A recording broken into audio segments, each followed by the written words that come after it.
रजस्वला स्त्री मासिक धर्म एक स्त्री की पहचान है। यह उसे पूर्ण स्त्रीत्व प्रदान करता है।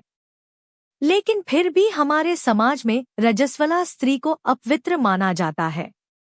महीने के जिन दिनों में वह मासिक चक्र के अंतर्गत आती है, उसे किसी भी पवित्र कार्य में शामिल नहीं होने दिया जाता।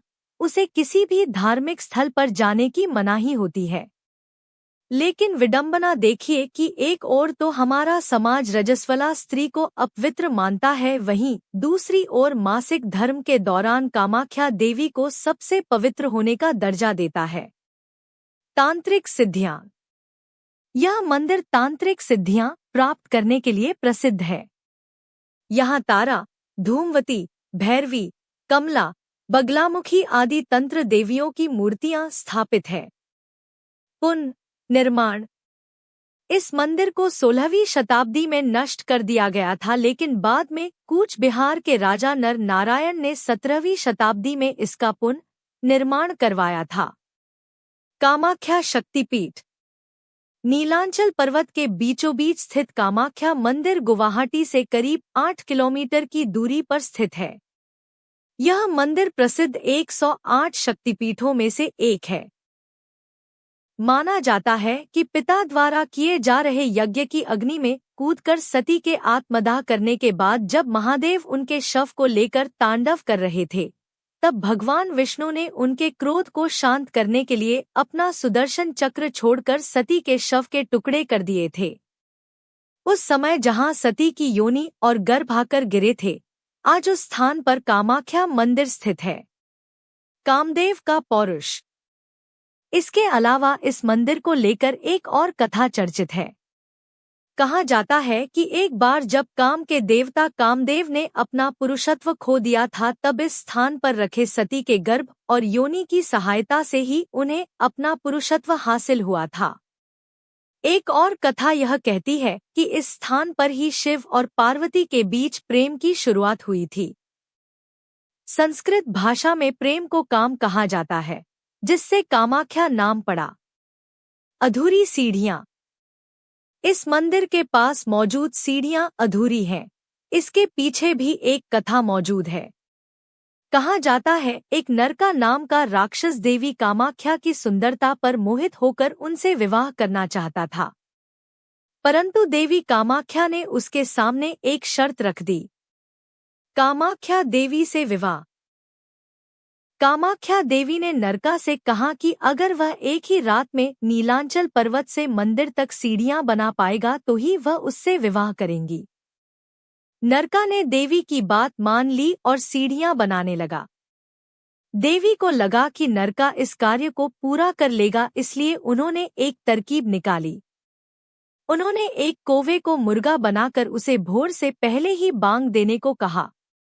नरका को लगा कि वह शर्त पूरी नहीं कर पाया है, परंतु जब उसे हकीकत का पता चला तो वह उस मुर्गे को मारने दौड़ा और उसकी बलि दे दी।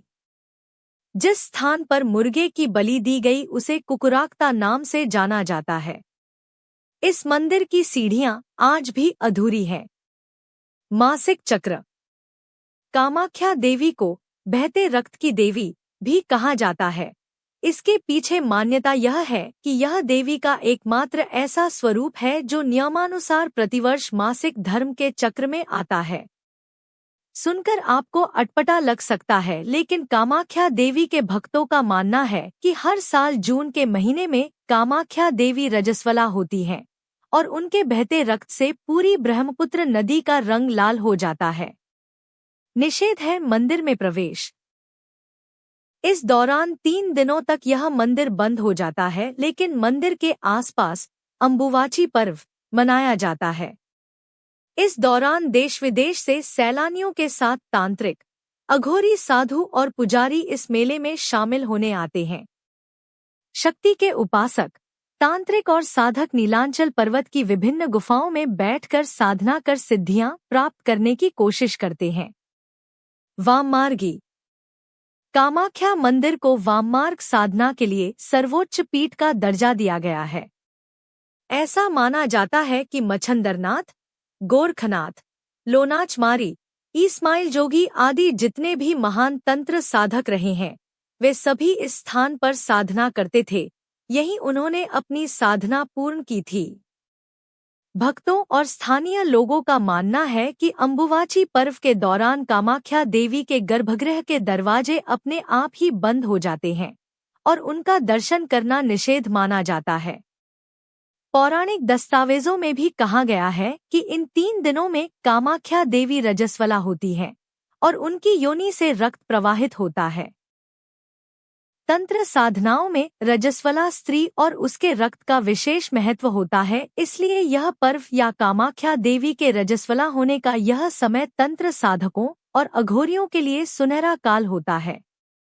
योनि के वस्त्र। इस पर्व की शुरुआत से पूर्व गर्भगृह स्थित योनि के आकार में स्थित शिलाखंड, जिसे महामुद्रा कहा जाता है, को सफेद वस्त्र पहनाए जाते हैं जो पूरी तरह रक्त से भीग जाते हैं। पर्व संपन्न होने के बाद पुजारियों द्वारा यह वस्त्र भक्तों में वितरित कर दिए जाते हैं। बहुत से तांत्रिक, साधु, ज्योतिषी ऐसे भी होते हैं जो यहाँ से वस्त्र ले जाकर उसे छोटा छोटा फाड़कर मनमाने दामों पर उन वस्त्रों को कमिया वस्त्र या कमिया सिंदूर का नाम देकर बेचते हैं। आस्था का विषय।